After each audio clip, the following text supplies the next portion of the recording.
gracias por la presentación, por la invitación a todos los organizadores. De verdad que un congreso excelente.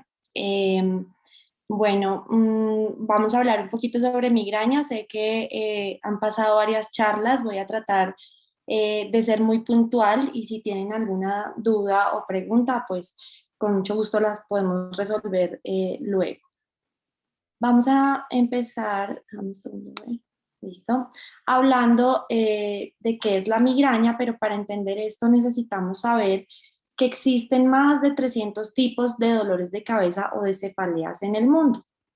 Y tenemos afortunadamente la Sociedad Internacional de Cefaleas, donde encontramos la clasificación por grandes grupos como las cefaleas primarias, que quiere decir que son enfermedades propias, digamos, del cerebro, las cefaleas secundarias, que son dolores de cabeza que se originan o se atribuyen a alguna causa secundaria, y una tercera parte especial de neuropatías craneales y dolores faciales. Esto digamos que son grandes grupos. Aquí pues en las cefaleas primarias encontramos la migraña, que es una de las cefaleas más frecuentes, pero como podrán ver pues tenemos grandes grupos que tienen unos subtipos muy grandes de cefaleas. Y acá tenemos lo que es la migraña y hablando un poquitico de prevalencia, que es lo más importante para que tengamos conciencia de la enfermedad. Aquellas personas que sufren de migraña son los pacientes que tenemos día a día y que muchas veces pues no comprendemos o tenemos la visión o de pronto nos han enseñado que la migraña no es una enfermedad importante. No sé, pero seguramente ha pasado que llega el paciente con migraña a urgencias y dicen, ay, es una migraña. De pronto parémosle bolas a otra enfermedad que pueda ser más grave. Y aquí viene esta diapositiva que lo que quiero es que entendamos que es una enfermedad muy frecuente, más o menos 1.000 millones de personas en todo el mundo sufren de esta enfermedad. Esto quiere decir que aproximadamente el 14% de la población mundial sufre de migraña. Y según el estudio del Global Burden of Disease, donde tenemos las enfermedades más discapacitantes y más frecuentes del mundo, la migraña está clasificada como la tercera enfermedad más frecuente y la segunda enfermedad más discapacitante del mundo, después de las enfermedades cardíacas.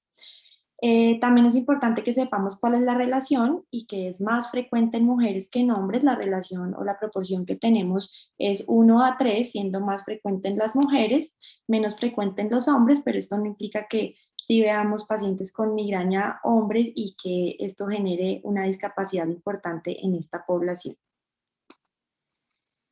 Hablando otro poquito respecto a las edades, la migraña es más frecuente entre los 20 y los 45 años, pero podemos tener pacientes desde los 5 años de edad hasta los 100 años de edad que sufran de migraña. Estos ya serían poblaciones especiales, pero la migraña se puede presentar a cualquier edad. Lo más frecuente o la mayor prevalencia la tenemos entre los 20 y los 45 años.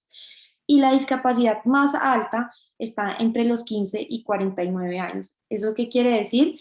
Que probablemente muchos de los que estemos conectados acá, por no decir que todos, probablemente encajemos en este grupo, que son los años más productivos de las personas y son los años en los que los pacientes con migraña tienen más discapacidad y les genera más dificultades desarrollarse como persona, desarrollarse en su trabajo y hacer las actividades diarias a causa de la migraña. Más o menos 1 de cada 5 mujeres sufre de migraña, es decir, que esto es muy frecuente. 1 de cada 16 hombres, 1 de cada 11 niños y 1 de cada 4 hogares tiene pacientes con migraña. Entonces, si ustedes hacen el ejercicio, de pronto en la cuadra donde viven, pónganse a pensar cuántos vecinos tienen que sufran migraña.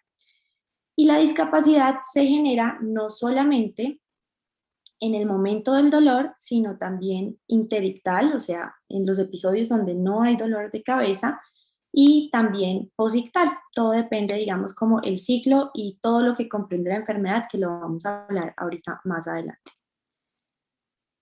Este es un artículo del Global Burden of Disease del 2019 que ya les había mencionado algo, y acá lo que quiero resaltar es que en los dos géneros, tanto hombres como mujeres, la migraña es la segunda enfermedad más discapacitante. Entre los 15 y los 49 años es la más discapacitante, y en las mujeres entre los 15 y los 49 años es la primera causa de discapacidad.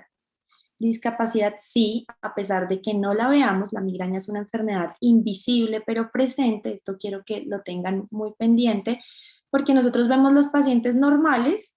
eh, yo siempre le hago la comparación a los pacientes y les digo, es diferente ver un paciente que se fracturó. Tú puedes ver la radiografía, saber que tiene la fractura, ver el paciente que está discapacitado para caminar, que tiene un yeso, pero el paciente con migraña no, porque no la podemos ver desafortunadamente, pero el paciente sí está discapacitado.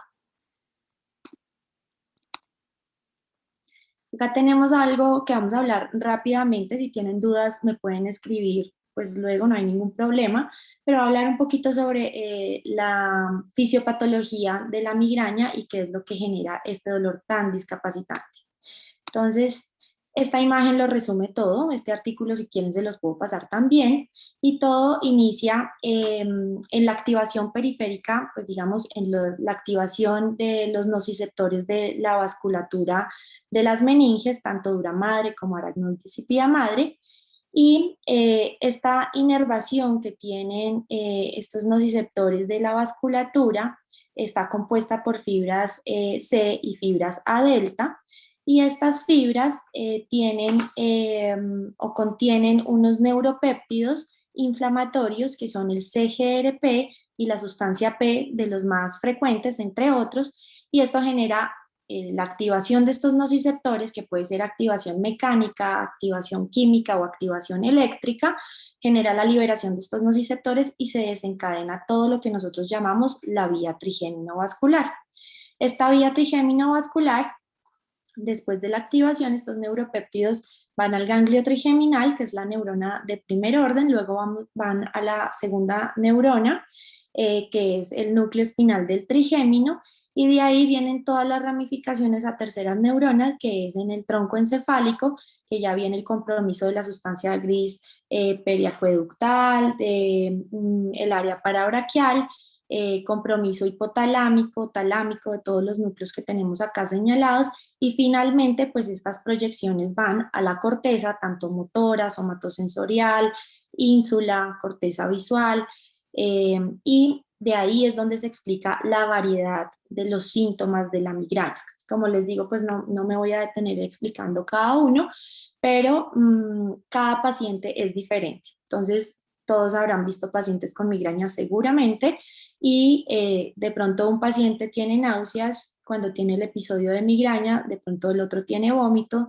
y de pronto tenemos otro que no tiene ni náuseas ni vómito, pero sí le molesta bastante la luz, tiene molestias con los sonidos fuertes o la fonofobia y la fotofobia. Es decir, que los síntomas varían dependiendo de cada paciente y varían también dependiendo del episodio. No todos los episodios son iguales. ¿Listo?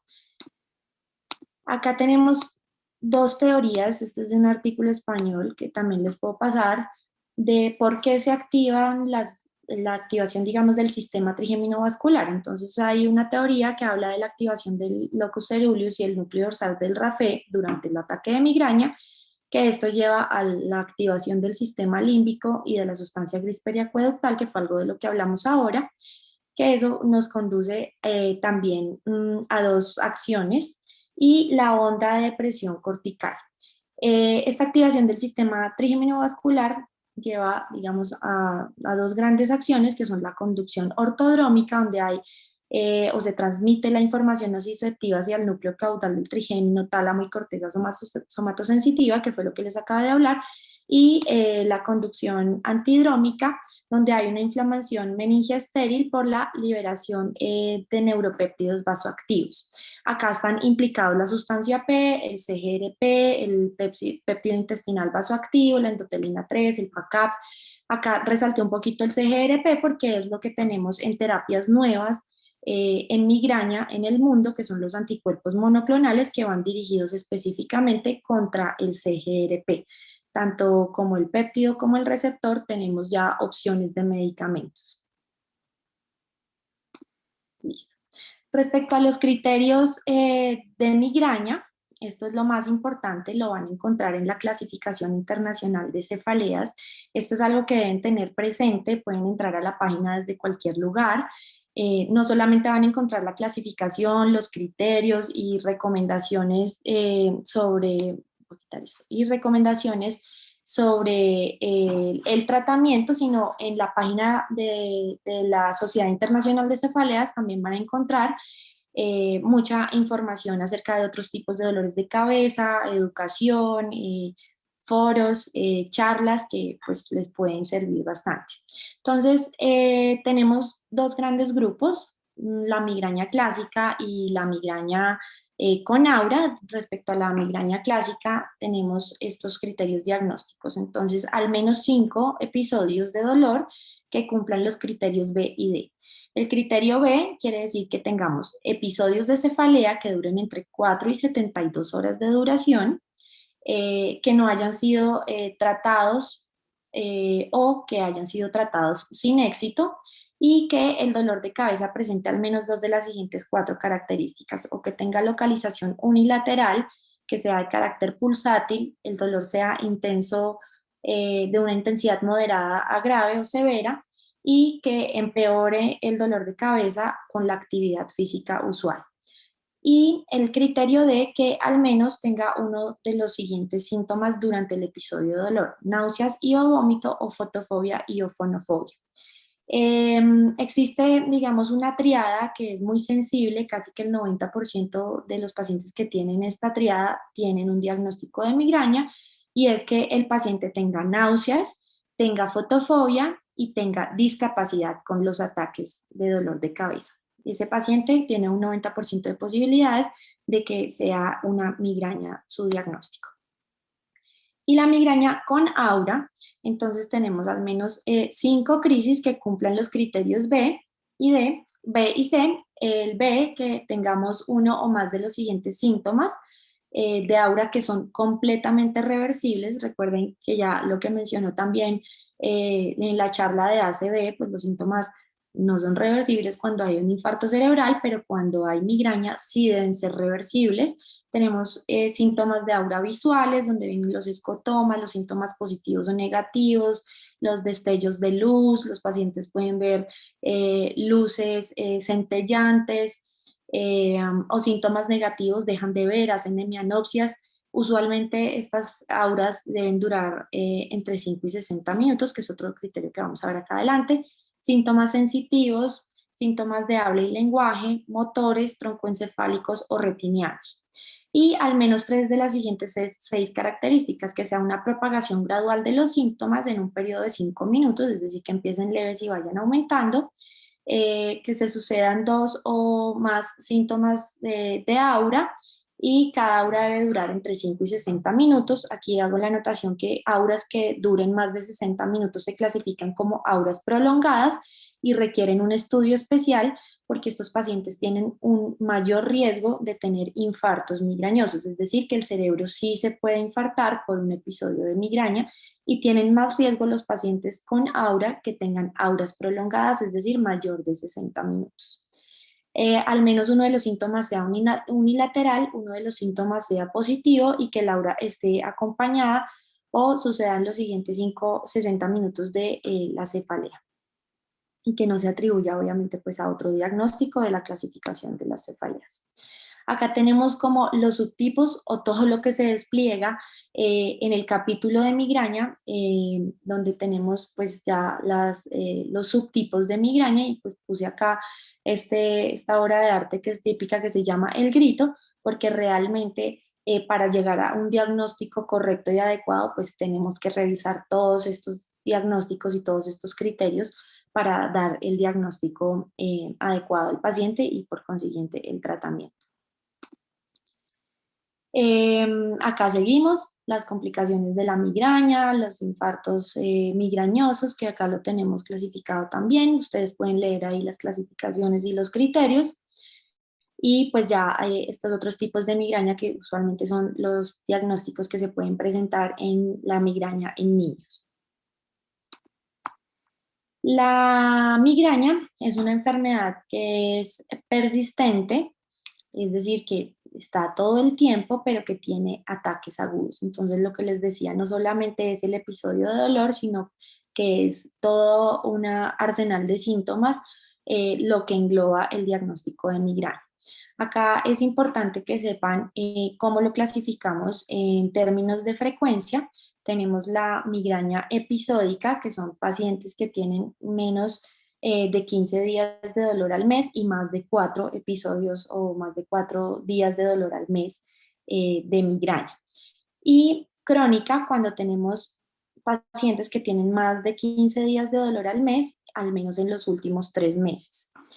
Esto es importantísimo porque de esto va a depender cuáles sean las conductas que tomemos en tratamiento con estos pacientes.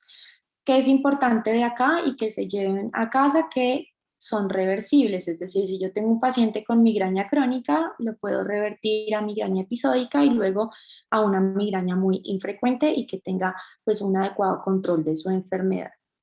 Eh, Uno de cada 3 pacientes con migraña tiene al menos más de 4 días de dolor al mes, es decir, que es muy frecuente que tengamos pacientes con migrañas episódicas y migrañas crónicas.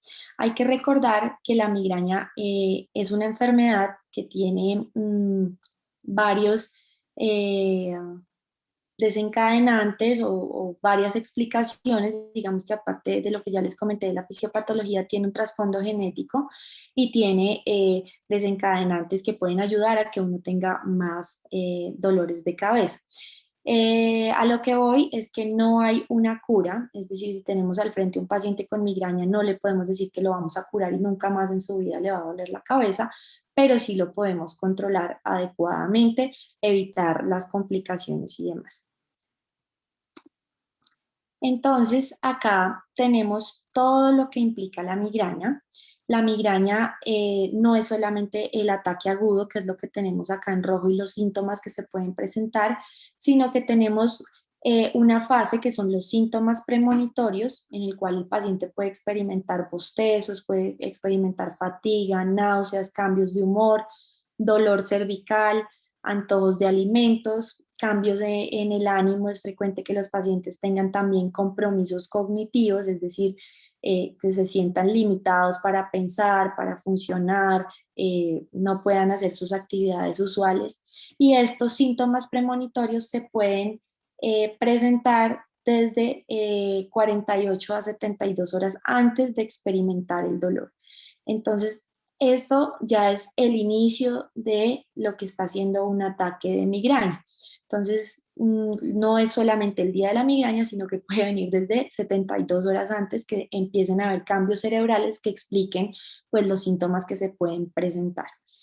Luego tenemos acá el aura, que pues para los pacientes que tengan aura, que ya hablamos un poquito sobre eso, y los tiempos, recuerden que más de 60 minutos es aura prolongada, y ya el ataque de migraña, donde tenemos pues todos los síntomas que se pueden tener, que sea pulsátil, usualmente micraneano, pero no quiere decir que no puedan tener episodios que sean globales o que se limiten a alguna, digamos, de las regiones. Hay pacientes que les varía, usualmente sí son hemicráneos, pero pueden tener frontales, occipitales, temporales y constituir un episodio de migraña. Vómito, fotofobia, fonofobia, osmofobia, es muy importante preguntarlo siempre en la historia clínica. Congestión, alodinia, recuerden que alodinia es un síntoma en el cual se experimenta dolor con acciones que no deberíamos tener dolor. Por ejemplo, peinarse. El paciente se peina y siente dolor, recostarse sobre la almohada y siente dolor. Y la alodinia es un marcador importante o hay que pensar que estos pacientes que experimentan alodinia se estén cronificando si no es que ya tienen una migraña crónica y también pues ahí tomamos decisiones diferentes respecto al tratamiento. La disfunción cognitiva en migraña, importantísimo, también sucede, los pacientes se sienten lentos para el procesamiento, toma de decisiones. Entonces, todo esto es lo que nos genera discapacidad. Y luego viene el postdromo, que puede durar también hasta 72 horas, en el cual el paciente eh, tiene disfunción cognitiva, tienen fatiga, tienen depresión, fotofobia. Muchos pacientes incluso dicen que es peor el postdromo que el mismo ataque de migraña porque no se sienten bien, se sienten embotados. Muchos han dicho como, o hacen la comparación cuando toman algunos traguitos, el guayabo les puede durar hasta 72 horas y eso puede ser peor. Y interictalmente, es decir, que a pesar de que no tengan el episodio como tal, también pueden tener síntomas como hipersensibilidad a la luz, al sonido, al tacto, inclusive dolores de cabeza que no cumplen los criterios de migraña, ansiedad y náuseas. Las escalas de evaluación en cefalea y en migraña específicamente, quise ponerlos esto porque cuando ustedes estén frente a un paciente, la manera de hacer seguimiento y de empezar un tratamiento es que sepamos en qué estado recibimos el paciente. Uno, saber qué clasificación tiene, si es una migraña clásica o si es una migraña con auras y respecto a la frecuencia, si tenemos una migraña episódica o tenemos una migraña crónica. Tal vez olvidé decirles que en las migrañas episódicas tenemos migrañas de altas y bajas frecuencias. Usualmente baja frecuencia es menos de 9 días de dolor al mes y altas frecuencias más de 9 días hasta 14 días. Estas son las escalas que yo usualmente uso. Hay muchísimas otras que también aplicamos, que son escalas ya de comorbilidades como depresión, ansiedad, escalas de sueño, pero digamos que específicamente de seguimiento en migraña tenemos el MIDAS, que además es muy fácil de aplicar en consulta y rápida, teniendo en cuenta que usualmente las consultas pueden limitarse dependiendo en donde trabajemos. Y el HIT6 también lo podemos realizar. Estos son escalas de impacto, escalas de calidad de vida y donde sabemos la frecuencia del paciente en dolor y qué discapacidad tiene los días que tiene su dolor de cabeza. Y rápidamente les voy a hablar de este artículo que se los puedo pasar también para que se lo lean, para no alargar un poquito más la charla. Este artículo se publicó este año, en el 2021, y es cómo se hace el diagnóstico y el tratamiento de la migraña en 10 pasos. Es decir, que esto pueden imprimir el cuadrito, yo aquí pues lo desglosé un poquito, pero lo pueden imprimir o lo pueden tener en su celular, ahora que todos tenemos acceso a internet, pero quien no lo tenga lo puede cargar a la antigua en el bolsillo y tenerlo a la mano para saber qué hacer cuando tenemos un paciente al frente. Entonces, lo primero es cuándo debemos sospechar que un paciente puede tener una migraña, cuando tenga dolores de cabeza recurrentes, que tengan pues una intensidad severa o moderada, que el paciente presente síntomas que puedan encajar en el diagnóstico de aura, la historia familiar de migraña. Recuerden que hay un componente genético importante y que ahí tenemos en la clasificación otro gran grupo que son las migrañas hemipléjicas que tienen un trasfondo genético puro y pues digamos el inicio de los síntomas alrededor entre los 20 y los 45 años. Pero recuerden que no implica que si tenemos un paciente de 60 años que tiene dolor de cabeza similar a una migraña, pues lo primero que tenemos que pensar es descartar causas secundarias, pero si ya hemos descartado todo, tenemos un examen adecuado, los paraclínicos que hayamos pedido están normales, y digamos la mejor opción de diagnóstico es migraña, también pueden tener migraña y el manejo en estas poblaciones pues es especial. Ya el diagnóstico, pues todos sabemos que lo más importante y sobre todo en migraña, que es un diagnóstico clínico, es la historia clínica. Una adecuada historia en dolor de cabeza es importantísimo para poder tener esa sensibilidad de hacer el diagnóstico. Aplicar los criterios diagnósticos que ya saben dónde encontrarlos con facilidad. Les recuerdo la Sociedad Internacional de Cefaleas o ponen en Google clasificación internacional de cefaleas y ahí fácilmente pueden descargar los criterios. El examen neurológico, recuerden que el paciente con migraña debe tener un examen neurológico normal, a menos que esté presentando pues el episodio agudo y tenga un aura o tenga pues dolor, vómito, náuseas, fotofobia, puede tener pues alteraciones en su examen neurológico, pero usualmente fuera de los episodios agudos el examen neurológico debe ser normal.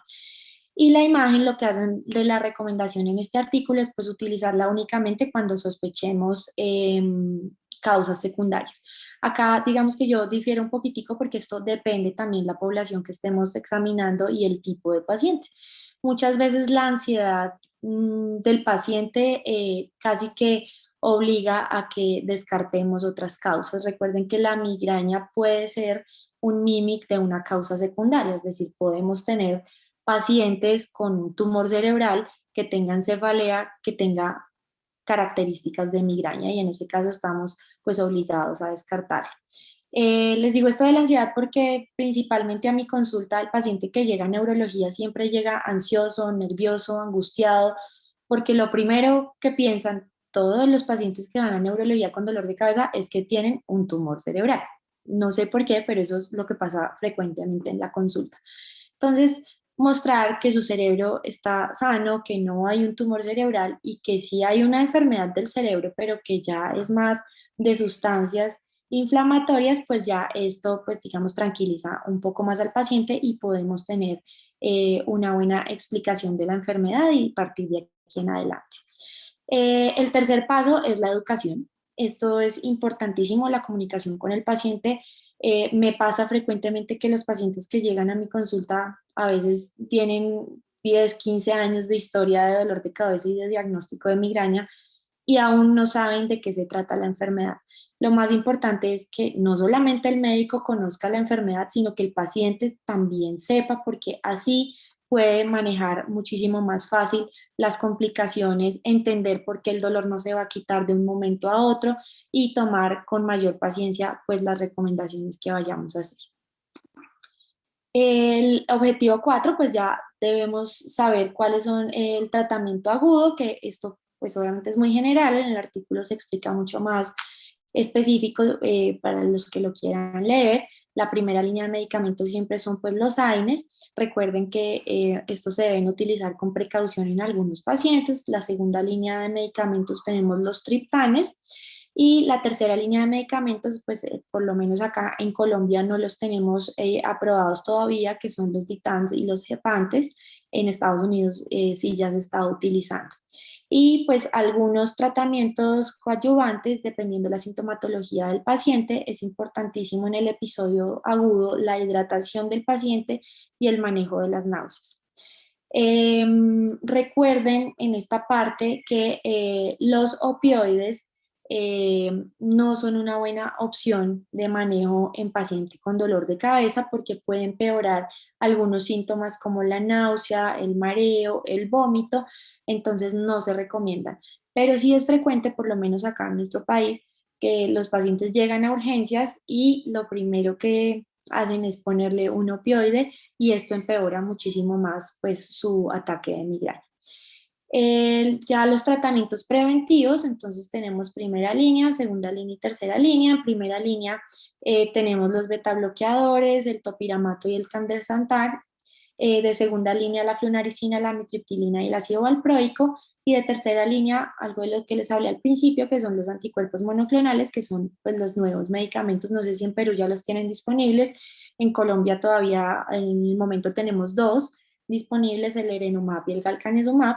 Y pues recuerden que utilizar o saber o decidir cuál medicamento necesitamos para el paciente es individualizado, o sea, que tenemos que evaluar el paciente y sus comorbilidades. El manejo en poblaciones especiales, entonces adultos mayores, niños y adolescentes, mujeres en embarazo y lactancia y ya casos específicos como la migraña menstrual pura. El paso 7 es la evaluación y la respuesta cuando hay un fracaso en el tratamiento. Entonces, ¿qué debemos hacer? Acá, digamos, lo que hay que resaltar es el uso de diarios de dolor de cabeza o calendarios de cefalea, que también les puedo enviar un ejemplo si lo quieren, pero es muy fácil. Hoy en día existen muchas alternativas, dependiendo del paciente también. Pueden utilizar o descargar aplicaciones de cefalea y la pueden llenar en el celular, que es básicamente el registro de los días de dolor de cabeza de la intensidad y de las características del episodio, y esto con el fin de saber si estamos frente a una migraña episódica o una migraña crónica y con el tratamiento qué respuesta hemos tenido. En complicaciones, acá se incluye lo que es el manejo de la migraña crónica, que es una complicación de la migraña. Y acá en esta última partecita lo que podemos ver es que tenemos de opciones el topiramato como medicamento oral, la toxina botulínica, específicamente la onabotulínica tipo A, es decir, si hablamos de marcas, la onabotulínica tipo A es la marca Botox. Esto les hago la aclaración porque es la única toxina que tiene estudios en migraña y que está aprobada pues, por entes reguladores, por lo menos acá en nuestro país, en INVIMA, EPEDA en Estados Unidos y EMA en Europa, y los anticuerpos monoclonales. Y la otra complicación es el MOH o la cefalea por sobreuso de analgésicos, que es muy frecuente en nuestros pacientes. Los pacientes toman más de 15 días de medicamentos. Acá en la clasificación de la IHS también pueden encontrar los criterios para hacer este diagnóstico y cómo hacer el retiro. Acuérdense que la complicación de uso de analgésicos pueden ser graves, pues, sangrados gastrointestinales, fallas renales, fallas hepáticas si no tenemos un adecuado uso de estos analgésicos. El reconocer las comorbilidades más frecuentes en migraña son la obesidad, el trastorno de ansiedad y la depresión, y debemos manejarlos. También tenemos los trastornos de sueño y el insomnio que ayudan a empeorar los dolores de cabeza. Y el último paso es que debemos planear qué vamos a hacer a largo tiempo con el paciente. Entonces, qué tratamientos vamos a hacer, cuáles son las visitas que debe hacer periódicamente al neurólogo, cómo lo va a manejar en cuidado primario el médico general, en qué momento debemos remitir al médico neurólogo.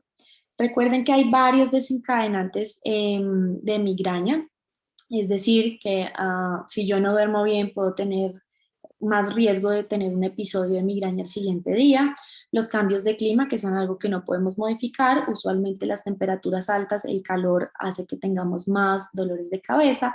La alimentación, no es que un alimento u otro genere la activación de esos nociceptores y desencadene toda la respuesta y genere el episodio de migraña, pero sí hay pacientes que tienen más sensibilidad a algunos alimentos. Yo por lo menos soy migrañosa y por eso llegué hasta este punto de estudiar tanto esta enfermedad, y pues yo por lo menos sí tengo algunos desencadenantes alimenticios que tengo identificados, algunos jugos, la fenilalanina usualmente me genera dolores de cabeza, pero hay otros pacientes migrañosos que pueden comer cualquier cantidad y variedad de alimentos y no tienen dolor de cabeza. Entonces esto es algo muy individualizado que también el paciente debe ayudarnos y debe registrarlos en los diarios de dolor de cabeza para tenerlos identificados. Recuerden que el estrés y la ansiedad también son desencadenantes de episodios de migraña. Si estamos estresados, también tenemos más riesgo de sufrir un ataque. Entonces, manejar todas las comorbilidades nos va a ayudar a tener un tratamiento adecuado y más efectivo. Si no las manejamos, más difícil de que tengamos una buena efectividad únicamente con el tratamiento farmacológico. Luego, pues les hablaré, si quieren, de tratamientos no farmacológicos. Ahorita, pues no los vamos a mencionar. Y las banderas rojas en dolor de cabeza. Entonces, este es un cuadrito y ahorita en la siguiente diapositiva ya vamos a finalizar. Les dejo como una mnemotecnia donde también es muy fácil recordarla y saber en qué pacientes hay que hacer neuroimagen y cuáles son las banderas rojas, en qué pacientes debemos pensar causas secundarias. Entonces, este cuadrito es súper importante y lo dice casi que todo. Entonces, si tenemos un paciente con un dolor de cabeza tipo trueno o thunderclap, que también pueden buscar en la IHS, la clasificación y los criterios diagnósticos, debemos pensar en hemorragia subaracnoidea como primera posibilidad, pero el thunderclap también tiene otras causas, trombosis de senos venosos, trastornos de la coagulación y otras cosas. Pero la primera es pensar en hemorragia subaracnoidea. Auras atípicas, entonces, ya que hemos pasado por las charlas previas, debemos pensar en accidentes isquémicos transitorios, en ACV, epilepsias, malformaciones arteriovenosas. Entonces, me ha pasado que han llegado pacientes a urgencias, los hospitalizan como una migraña, tienen una aura típica y cuando vamos a mirar, pues el paciente fue un accidente isquémico transitorio. Entonces, debemos ser muy cuidadosos y preguntar muy bien cómo es la historia de los síntomas del paciente. El trauma definitivamente siempre es un signo de alarma. tener dolor de cabeza después de un trauma, hay que pensar en un hematoma subdural, la cefalea que es progresiva, que digamos no cumple criterios de ninguna de las cefaleas primarias, es una cefalea como que no encaja y que ha venido aumentando a través del tiempo, siempre pensar en lesiones ocupantes de espacio o tumores. Eh, los cambios de posición, entonces pensar en cefaleas por hipertensión o hipotensión endocraneal, donde también en la IHS se van a encontrar los criterios. Cefalea por tos o ejercicio, entonces si bien hay cefaleas primarias por tos y cefaleas primarias por ejercicio, siempre que tengan un paciente con dolor de cabeza asociado a la tos o asociado al ejercicio, hay que descartar causas secundarias. Mayor de 50 años, siempre lo consideramos como signo de alarma. Ese paciente siempre se estudia, siempre se pide neuroimagen en pacientes mayores de 50 años o en niños pues, menores de 10 años, siempre hay que pedir una imagen. Y ya, pues digamos, pensar en otras causas si tenemos alteraciones en el examen neurológico, fiebre, rigidez nucal, síntomas focales neurológicos como tal, pérdida de peso asociado a cefalea, alteraciones de memoria, pérdida de la conciencia o cambios en la personalidad asociados al dolor de cabeza, siempre descartar causas secundarias. Este artículo es buenísimo, también se los voy a mandar, y son las banderas rojas y las banderas naranjas en dolor de cabeza secundario. Aquí viene esta tabla que pues no la voy a repasar porque ya es algo de lo que hablamos anteriormente, pero es la mnemotecnia y es el SNOOP 10, así como lo ven acá arriba, no sé si ven el cursor que estoy moviéndolo. Y lo que quiere decir ese, pues de síntomas neurológicos, acá entonces miramos cuáles son, pues digamos, los síntomas neurológicos que puede tener el paciente, dolor de cabeza con infección, y que se considera pues una bandera roja o no.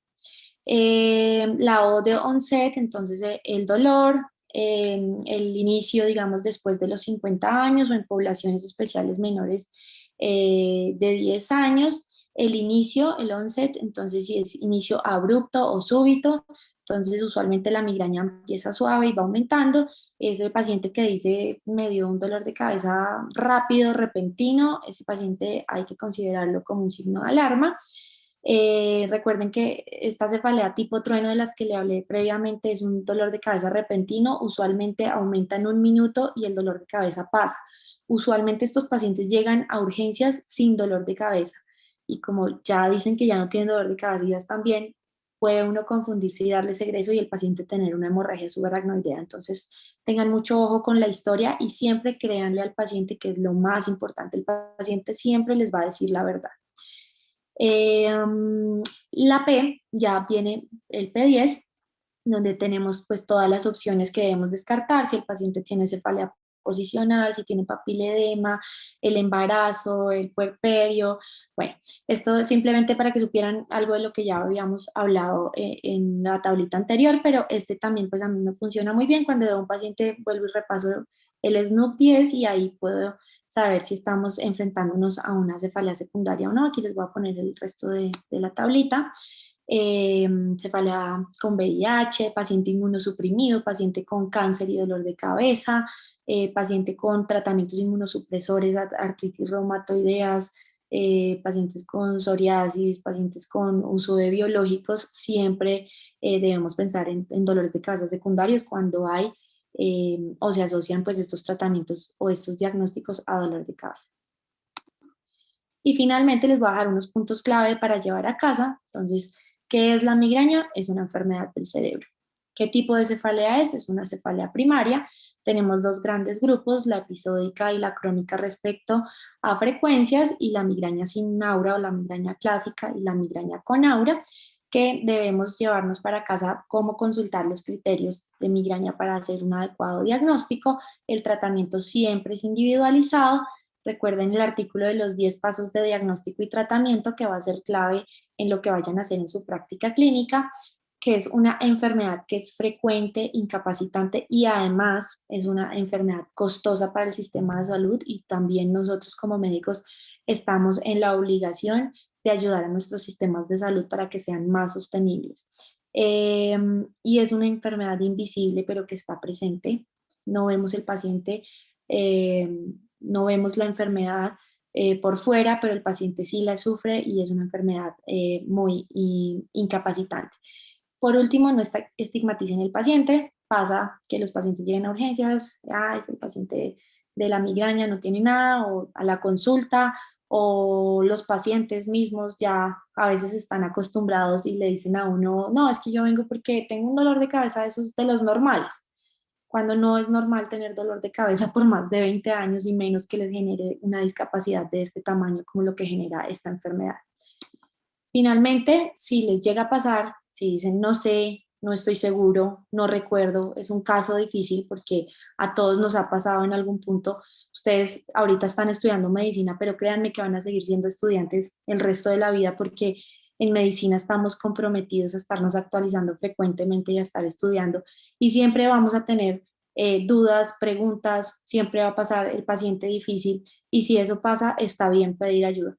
Acá les dejo mis datos, mi Instagram, mi correo electrónico, mi Facebook y mi celular.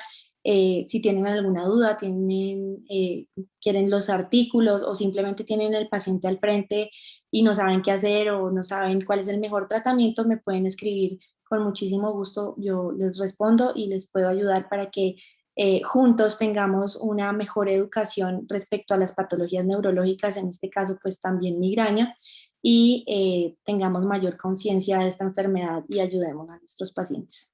Muchas gracias.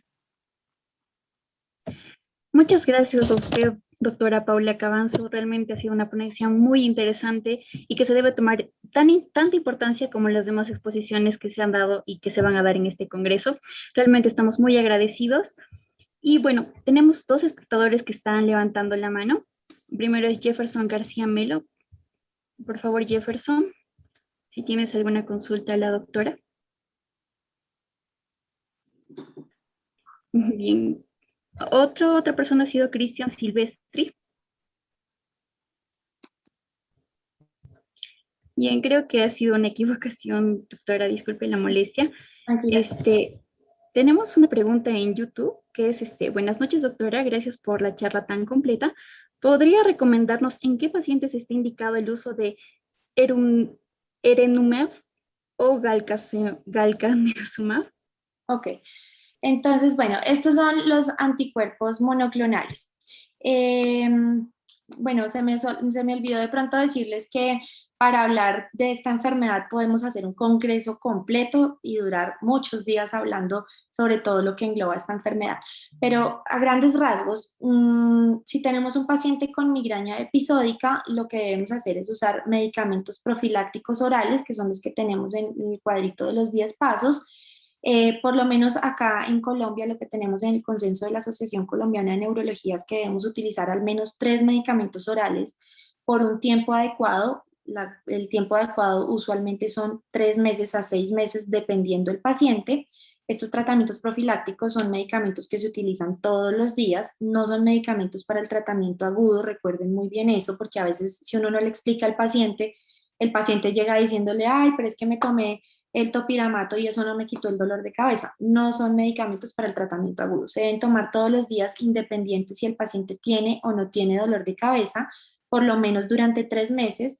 Iniciar siempre con dosis bajas e ir aumentando la dosis hasta la dosis tope que tenemos y ver la respuesta con todas las ayudas que ya pues hablé en la charla, las escalas de discapacidad, el diario de dolor de cabeza y ahí definimos si el paciente respondió o no.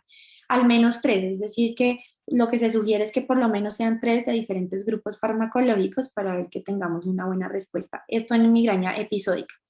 Si definitivamente no tenemos una buena respuesta, ahora tenemos la opción de utilizar el erenumab, que es un anticuerpo monoclonal que está autorizado o tiene indicación para migrañas episódicas.